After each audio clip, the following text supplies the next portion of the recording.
Hi guys, lovely day today, very sunny, very bright,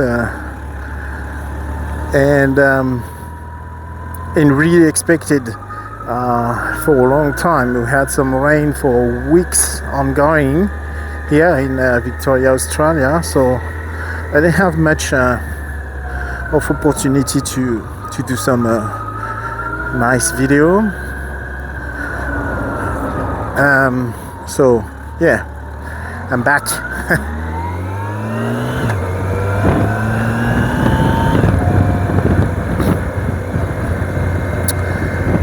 All right, so as I did it before,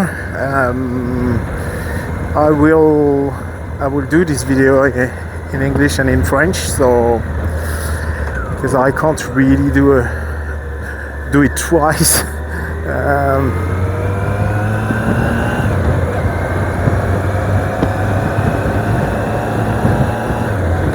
Also, I'll change a little bit the position of the microphone. I hope this doesn't affect the sound too much, and I hope the trip will be pleasant.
So in all this time I haven't been able to ride.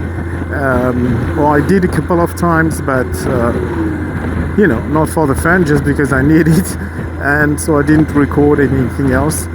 But I did a video about polishing, about a polisher and a compound and stuff like that, because I did actually polish my windshield, and pretty happy with the results, even if it's not super evident right now, because first you don't see much of the windshield, and also depending where the sun came from, it makes some fancy mark on the shield which are completely invisible when the sun isn't in this angle. So yeah, I'm pretty pleased with the result, and I invite you to have a look to this video, because if you have to do it one day, or if you think about replacing your windshield on your motorbike, have a look to this video first, because sometime with a good polishing you can keep going with this same windshield for quite some time. I'm not saying it's as good as replacing with a new one, but it's pretty good anyway.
With the ferry, with the boat, you can go from Queenscliff to the other side of the bay, and it's a good trip to do.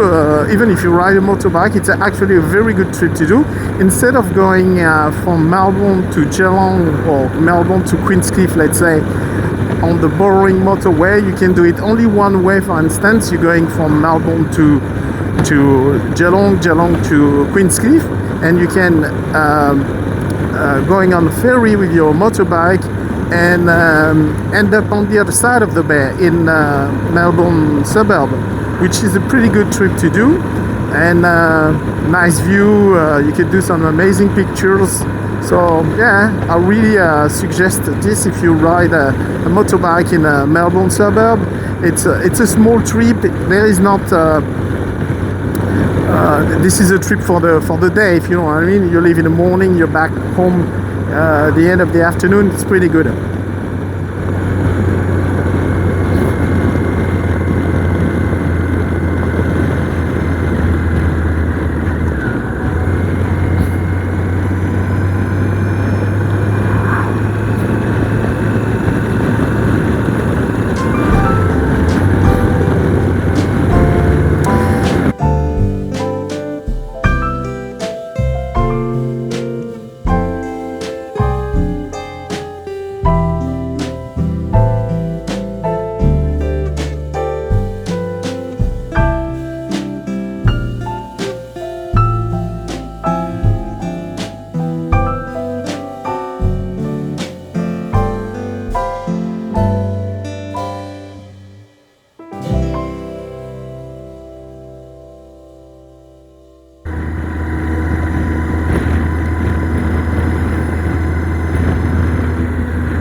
This is not a great place it's never a good place to break down with a vehicle anyway, but I would say that yeah, a roundabout like that with no stabilized side of the road, it's pretty crap.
It's always a misery to have to overtake a tractor or a very slow vehicle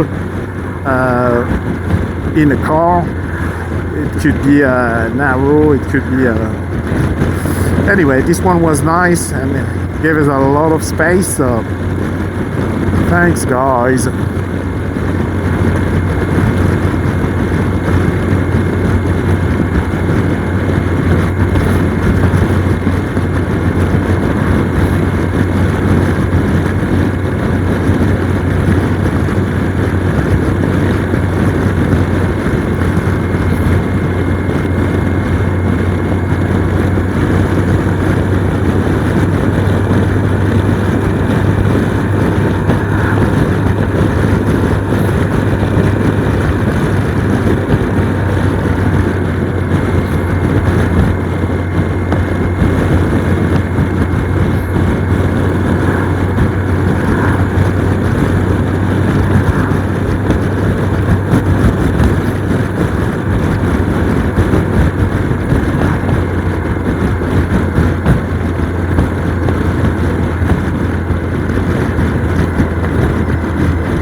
Something important to remind you about the road here in Victoria. The tarmac isn't fantastic, as I mentioned it in the past, which is fair enough. I mean, when you ride a motorbike, you adjust your riding to the road itself. So if the road is in poor condition, the tarmac's got a hole and bump here and there, then you must be careful. So that's what happened with the road in Victoria. I think in a way it's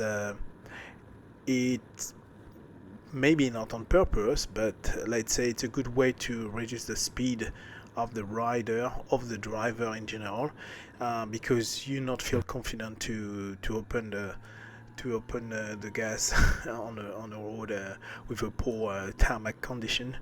Beside that, it could be slippery very easily because some vegetation or something on the side of the road, come down on the road, and it's not necessarily clean up as it would be if you would be in town, for instance. In a city, you've got something who clean up the road time to time. As soon as you leave the big city, you have nothing like that at all. So yeah, that's the way it is. So we have to accept the riding in this condition.